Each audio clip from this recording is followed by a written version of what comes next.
Selamat bertemu sekali lagi dengan saya. Saya Pastor Gideonlah akan terus membawa kita belajar dari firman Tuhan. Pada hari ini kita belajar dari Matius 22, 34 sampai 40. Matius 22, 34 sampai 40. Mari kita berdoa. Tuhan Yesus, terima kasih karena Engkau memberi hari yang baru, kesempatan kepada kami pada hari ini untuk hidup dan belajar firman-Mu. Tolong kami dengan perantaraan kuasa Roh Kudus-Mu, agar kami memahami firman-Mu dan mampukan kami untuk melakukan firman-Mu dan menjadi saksi bagi firman-Mu. Terima kasih. Di dalam nama Tuhan Yesus Kristus, kami mohon semuanya ini. Amin. Mari kita membaca firman Tuhan dari Matius 22, 34 sampai 40.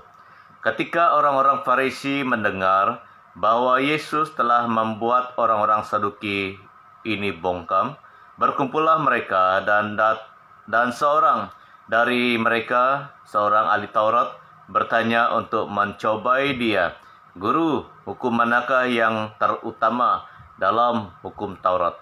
Jawab Yesus kepadanya, "Kasihilah Tuhan Allahmu dengan segenap hatimu, dengan segenap jiwamu, dan dengan segenap akal budimu. Itulah hukum yang terutama dan yang pertama. Dan hukum yang kedua yang sama dengan itu ialah kasihilah sesamamu manusia seperti dirimu sendiri. Pada kedua hukum itulah bergantung seluruh hukum Taurat dan kitab para nabi." Puji Tuhan. Ini adalah kisah percakapan di antara Tuhan Yesus dengan ahli-ahli Taurat dan orang-orang Farisi bersama dengan murid-muridnya. Dan dalam percakapan yang kita belajar hari ini cukup penting, karena mereka bertanya hukum mana yang terutama. Hukum sama artinya dengan peraturan, ketetapan, kehendak Tuhan, dan perintah Tuhan. Ada persamaan. Jadi kita harus kenal hukum yang dinyatakan oleh Tuhan Yesus. Karena hukum ini menceritakan tentang peraturan Tuhan, ketetapan Tuhan, perintah Tuhan, dan kehendak Tuhan. Apatah lagi kalau kita adalah seorang hamba Tuhan, gereja Tuhan, kita harus kenal apa ketetapan ataupun perintah Tuhan yang terutama. Jadi apabila kita sudah kenal ketetapan ataupun hukum yang terutama, kehendak Tuhan yang terutama, perintah Tuhan yang terutama itu, kita harus setia melakukannya. Jadi tema kita pada hari ini adalah perintah Tuhan yang terutama. Perintah Tuhan yang terutama. Kita harus kenal perintah Tuhan itu dan setia melakukannya dalam kehidupan kita. Ada 3 perkara yang kita bahaskan pada hari ini melalui firman Tuhan ini. 34 sampai 36, firman Tuhan berkata demikian, ketika orang-orang Farisi mendengar bahwa Yesus telah membuat orang-orang Saduki itu bongkam, berkumpullah mereka, dan seorang dari mereka, seorang ahli Taurat, bertanya untuk mencobai dia. Seorang ahli Taurat dari kalangan orang Yahudi datang mencobai Tuhan Yesus dengan kata-katanya. Ini adalah perkara yang tidak sopan, tidak hormat kepada Tuhan, dan tidak hormat kepada Tuhan Yesus yang sebagai pemimpin mereka dan pemimpin kita semua. Mencobai Tuhan. Ini bukan orang yang sembarangan. Ahli Taurat adalah orang yang kenal firman, orang yang melayani Tuhan, mencobai Tuhan. Mari kita uji hati dan hidup kita, karena perkara pertama ini sangat penting. Kita perhatikan. Jangan ada sikap dan tabiat karakter kita yang selalu mencobai Tuhan. Mungkin ada yang berdoa, saya berdoa supaya Tuhan memberkati saya, supaya Tuhan melakukan apa yang saya kehendaki. Kita mencobai Tuhan. Tuhan adalah Tuhan yang sempurna, mengenal segala sesuatu yang ada dalam kehidupan kita, mengenal apa yang kita perlukan. Tetapi kadang-kadang kita mempunyai sikap, karakter yang mencobai Tuhan. Ada yang mau melayani Tuhan supaya diberkati Tuhan. Ada yang mau memberi supaya diberi lebih banyak oleh Tuhan. Ini adalah ciri-ciri, tanda-tanda mencobai Tuhan. Kita harus memberi dengan tulus hati. Kita harus memberi dengan iman dan kasih, bukan mencobai Tuhan. Kita harus melayani bukan dengan tujuan supaya Tuhan memberkati kita. Tuhan tahu apa yang kita sebenarnya perlukan. Tidak perlu kita lakukan itu supaya Tuhan melakukan apa yang kita mau. Jangan ada tanda-tanda, ciri-ciri karakter yang mencobai Tuhan dalam kehidupan kita. Ini sangat merugikan.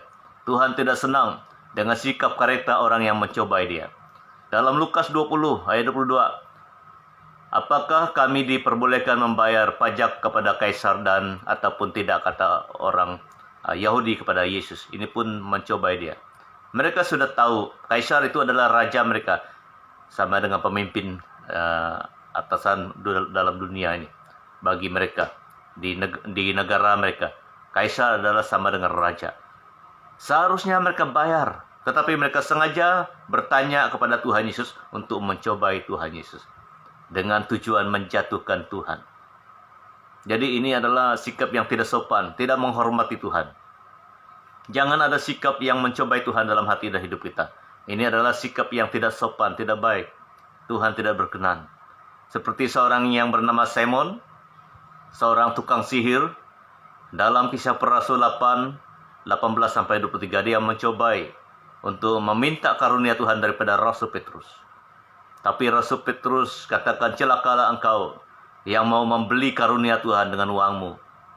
Karena niat hati Simon tukang sihir itu adalah untuk populariti, supaya orang puji dia, supaya orang menghormati dia kalau dia diberi karunia Tuhan. Tapi Tuhan tidak mau memberi sesuatu kepada orang yang mempunyai niat hati yang tidak baik. Tuhan tahu niat hati kita semua. Oleh itu, poin yang pertama ini sangat penting kita perhatikan. Jangan ada sikap yang mencobai Tuhan dalam kehidupan kita, supaya kita tidak menyakitkan hati Tuhan, supaya Tuhan tidak didukakan oleh sikap kita. Tapi biarlah kita selalu menyenangkan hati Tuhan. Yang kedua, 37-38, firman Tuhan berkata demikian, jawab Yesus kepadanya, kasihilah Tuhan Allahmu dengan segenap hatimu, dan dengan segenap jiwamu, dan dengan segenap akal budimu. Itulah hukum yang terutama dan yang pertama. Poin yang kedua yang harus kita lakukan untuk menuruti perintah Tuhan yang terutama, yaitu kasihilah Tuhan Allah kita. Sungguh-sungguh mengasihi Tuhan Allah kita dengan sepenuh hati kita, bukan dengan kepura-puraan, bukan dengan terpaksa. Tetapi apabila kita katakan kita percaya, kita beriman, kita sungguh-sungguh percaya dan beriman dengan sepenuh hati, dengan tulus hati, dengan rasa hormat, dan tidak menduakan hati kita. Ruth seorang Moab, dia kenal Tuhan melalui keluarga Elimelek dan Naomi. Apabila dia sudah kenal Tuhan, dia mengasihi Tuhan. Dia sungguh-sungguh mengasihi Tuhan. Apapun badai, taufan datang dalam kehidupannya, kesusahan, pergumulan, pencobaan yang datang dalam kehidupannya, dia tetap setia mengasihi Tuhan. Suaminya meninggal, bapak mertuanya meninggal, ada beban berat terjadi dalam hidupnya, dan sebagai tanggung jawab suami dia paksa pikul, dan banyak yang menekan dia sebenarnya. Tapi karena dia sudah kenal Tuhan, dia sungguh-sungguh mengasihi Tuhan. Dia dapat melalui lembah kekelaman itu dengan kekuatan Tuhan, karena dia mengasihi Tuhan dan Tuhan hadir dalam kehidupannya. Tuhan akan hadir dalam kehidupan kita kalau kita sungguh-sungguh mengasihi Tuhan. Seperti Daniel. Daniel, apabila dia di tengah-tengah orang yang tidak percaya di Babel, dia tidak terpengaruh, oleh karena dia sungguh-sungguh mengasihi Tuhan. Daniel yang sungguh-sungguh mengasihi Tuhan, Tuhan senantiasa hadir dalam kehidupannya. Mimpi yang tidak pernah dikenal oleh manusia dapat dikenal oleh Daniel karena Tuhan yang menyatakannya. Ini berita baik untuk kita semua. Apabila kita mau Tuhan hadir dalam kehidupan kita, kita harus mengasihi Tuhan dengan sepenuh hati kita. Tanpa ragu-ragu, tanpa terpaksa ikut-ikutan. Kita harus mengasihi Tuhan dengan sungguh-sungguh supaya Tuhan hadir. Apabila Tuhan hadir dalam kehidupan kita, Tuhan akan menolong, Tuhan akan menyertai, Tuhan akan memampukan kita melalui lembah kekelaman dalam kehidupan kita. Apapun masalah yang ada, Tuhan dapat menolong kita. Yang terakhir pada hari ini, apa perintah Tuhan yang terutama, yaitu kasihilah sesamamu manusia. Ayat 39-40, firman Tuhan berkata demikian, dan hukum yang kedua, yang sama dengan itu, ialah kasihilah sesamamu manusia seperti dirimu sendiri. Pada kedua hukum itulah tergantung seluruh hukum Taurat dan kitab para nabi. Kasihilah sesamamu manusia. Apabila kita sungguh-sungguh mengasihi Tuhan, kita pasti mengasihi orang lain. Pasangan kita, ahli keluarga kita, adik-beradik kita, semua orang kita pasti mengasihi semua orang.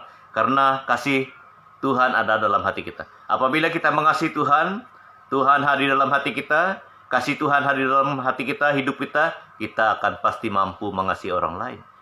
Tidak mungkin kita dapat mengasihi orang lain kalau kita belum mengasihi Tuhan dengan sepenuhnya. Oleh itu, perintah yang pertama itu adalah harus mengasihi Tuhan dengan sepenuhnya. Supaya kasih Tuhan hadir dalam hati kita, supaya pribadi Tuhan hadir dalam hati kita, sehingga kita mampu mengasihi orang lain. Raja Daud adalah orang yang patut kita contohi. Raja Saul pernah mau membunuh Daud sebelum dia menjadi raja. Yang menjadi raja pada masa itu adalah Raja Saul. Karena Daud adalah pahlawan yang luar biasa, dipuji oleh rakyat, dan Raja Saul iri hati. Dia menaruh dendam, dia marah kepada Daud karena Daud lebih hebat, lebih perkasa daripada dia. Walaupun Raja Saul berusaha membunuh Daud, tetapi Daud tidak membalas kejahatan. Kenapa? Karena Daud sudah dari awal lagi sudah mengasihi Tuhan. Karena dia mengasihi Tuhan, kasih Tuhan dan pribadi Tuhan ada dalam hatinya, sehingga dia tidak membalas kejahatan Raja Saul. Ini yang sangat penting dalam kehidupan kita hari ini.